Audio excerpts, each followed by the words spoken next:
Hello and welcome to this special interview on NewsX. I'm Uday Pratap Singh. We are currently in Guna seat of Madhya Pradesh, and joining us right now is Union Minister Jyotiraditya's son, who of course is campaigning extensively for him. He's also an entrepreneur. Mahanaaryaman SCINDIA is with us today. Welcome. Thank you so much for being with us. Thank you so much. Thank you for giving us some time. Speaking to us not from inside a car, not from inside a house or a corporate office, but within the public of Guna. Yes. Is this where you feel most comfortable? Definitely. And I think I've been doing this for a long time now. Over the last 15 years, I've been coming between the people and understanding their problems and trying to come up with solutions. I have been involved in other ventures, as you know, but the value of public service runs strong in our DNA. Okay. How is the campaign going so far? You've been, campaigning extensively on ground. There are several days ahead of you as well. What's the mood, the sentiment that you're finding on ground here in Guna? The mood and sentiment is quite strong. We feel like everyone is very, very happy and satisfied with the performance of the government under the Prime Minister. And everyone has a lot of excitement. You can see the josh amongst the crowd when they are coming out. And you will see the response amongst the people as I talk to them as well. It's definitely a very strong and positive response. They're very excited for the progress that lies ahead. What are the main issues you believe that are resonating on ground with the voters here? So I think one of the main issues that we are working around is obviously a solution around water because of the extensive heat and the heat waves that have been predicted and are happening currently. There has been a little bit of a water shortage and a crisis. So we are working around, bringing back and restoring the old tals that were present along all the villages in the cities, as well as creating new ones and dams as well, so that we can provide water to all the villages. Because as we speak to them, we know that water is the main source of all livelihood. It's not only livelihood, but life itself.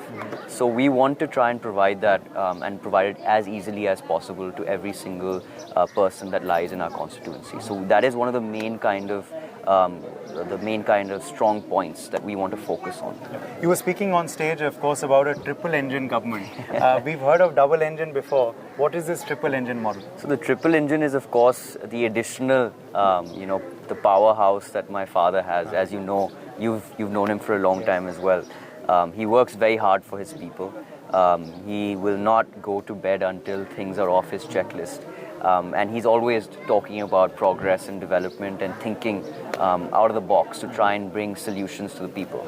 So that is the third engine. The third engine is him himself, who is very, very active and tries to come between the people as much as he can and tries to bring progress as fast as he can. And a clear example is of the airport construction that he's been doing over the last 3 years.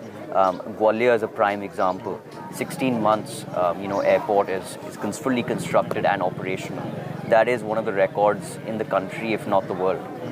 So that's the kind of pace, that's the kind of the engine that I was talking about that we'd like to bring back to this region. This entire Chambal belt, of course, has had a connect with your family for many, many years. Did you see that? You're, of course, seeing that, I'm sure, right now. But did you see that, when you came for the first time to a campaign, many years ago? Absolutely, because not from your father's time, but from the generations above. From the generations above. I mean, even before, my grandfather, my great-grandmother, and my extensive ancestors. We have done extensive work for the development of this region, whether it's roads, railway networks, dams, irrigation projects, work on agriculture, construction, development of banks. So all of that has always been a part of the family's kind of tradition. And people here know, because these stories are passed down from generation to generation of the work that we've done. And today, even the young people that I meet today, who are even at the age of 15, 16, they know the kind of work that was done even 100 years ago. So they're very cognizant of that. And that cognizance brings a lot more to the table than just a relation based on a vote, a relation based on an election, a relation based on politics. It's more of a family relation that you end up developing with each and every person. And I see that because as I go to people's houses, I sit and eat with them, we cook together, we chat about things. So it's not only a political rhetoric, it's more of a connection that I want to build on a personal level. On the personal front, of course, you've been charting your own course, of course, as an entrepreneur and also promoting culture, food, music, sports. Yeah. Yes, of course, as in the Madhya Pradesh Cricket Association, Gwalior Cricket Association. Has this been your personal effort? Any pressure ever from parents on this front of career, or have you been free to choose your own? That way, my parents have been quite flexible in terms of my choice. They were definitely scared of me stepping foot in the entrepreneurial stage. They were worried about that. They said, you're working at BCG, you have a great job. Why don't you look at a forward trajectory there? And that's the moment, I had kind of learned enough that I thought that I said, listen, it's my moment to kind of now maybe start something I'm more passionate about that drives me more. And there was a lot of back and forth with family, friends, before, my parents were accepting of the fact that, they're okay with me working on a startup. I had to even present a whole model to my father with data and everything else before he's like, okay, this makes sense.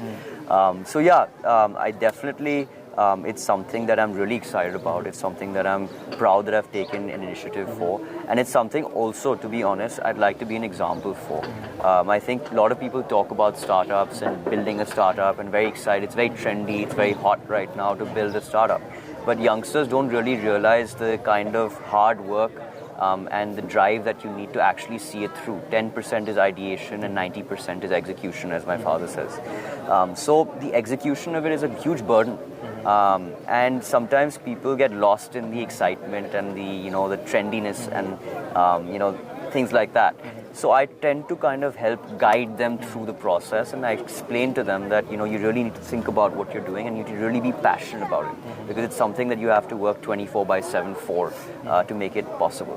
And I want to be an example of a youngster who provides employment, provides a new model, provides a model for a new India, rather than someone who is looking for employment. Okay. We see your English is, of course, very strong, as we're seeing in this interview, but you're equally comfortable in Hindi as well. Your father's also known for his, fluency in both languages. Not as good as his. But, when you're in the public, your Hindi is very, very strong. And on stage, have you been working on it, or is it something that you've learned from him? No, definitely it's something that I've learned from my grandfather and my father. They both have their unique styles of meeting people as well as speaking with people. So I have kind of picked the best parts of each person and trying to put it together and say, okay, let me try and make this my way of connecting with people. Yes. Any advice that he's given you on the public campaigning front ever? I think the biggest advice is always staying humble and being as open and reachable as you can, and having no ego no matter what someone says about, because people will point fingers. You gotta have the ability to make someone understand your point of view rather than being aggressive towards it and enforcing it as it's your way or the highway. So definitely that's composure, calmness, being compassionate as well as being humble. These are the four main values that my parents have kind of drilled into my personality. Finally, I have to ask you, are you personally also inspired by Prime Minister Narendra Modi? Absolutely. We saw you, of course, speaking about his vision and the work that has been done by him for the nation, because this is really becoming an election of Modi versus the rest. Correct. And definitely as a youngster and as a proud member of the youth, I'm definitely quite inspired by the work that has been done, not only within our country, and it's also the image that has been created of India outside our country. Today, Indians stand tall when they go abroad and they work abroad. You can see that with the reflection of the CEOs that are currently present in a numerous amount of companies. You can see that by looking at how Apple and Tesla, companies that we never thought would be manufacturing in India, are coming in strong and saying we will not only provide employment, we will also invest into housing for our employees, 150,000 employees. So, that is a strong reflection of the image India has created, where everything is possible, where the vision is big, and where you have support of the political administration, as the bureaucratic administration, as well as the business houses that are present in India. The second thing, of course, is the whole startup culture and the ecosystem in India. I think the backbone of our development is the youth. We have a demographic dividend, as you know, and we need to power that demographic dividend. And the power comes from all youngsters like me stepping foot into starting something new and ideating and solving problems for India today. And I think that is something that is already taking place. You have almost 1 lakh startups in India and over 100 unicorns in India that are present in the last 5 to 8 years, which is a huge accomplishment and shows the powerhouse and shows the amount of galvanizing that he's done for the youth. Yeah. Okay, I have to leave by asking you, you are trending all over. Many channels, of course, are interviewing you, and your campaigns are going viral on social media as well. Can this be interpreted as a launch into politics? Not at all. As an entry into politics? You're asking me questions where my investors are going to come with a huge stick and slap me around, being like, we put in money into this company thinking it's going to become a unicorn. Yeah. So yeah, definitely right now my vision and my focus is definitely towards making this a huge success and being an example, as I said earlier, as an entrepreneur and as a youth, providing jobs, providing a model that provides change to the network in India. And of course, more than anything, I think my grandfather always said politics is always a means by which you do public service. Your means can be anything. It can be sports, business, art, culture, anything you choose and pick. So for me right now is definitely entrepreneurship, but the DNA of public service always remains strong. Okay, well, good luck with that. Thank you. And all the very best for the Thank you so much. campaign. Thank you. Thank you. For more such videos, subscribe to the NewsX YouTube channel, hit the bell icon.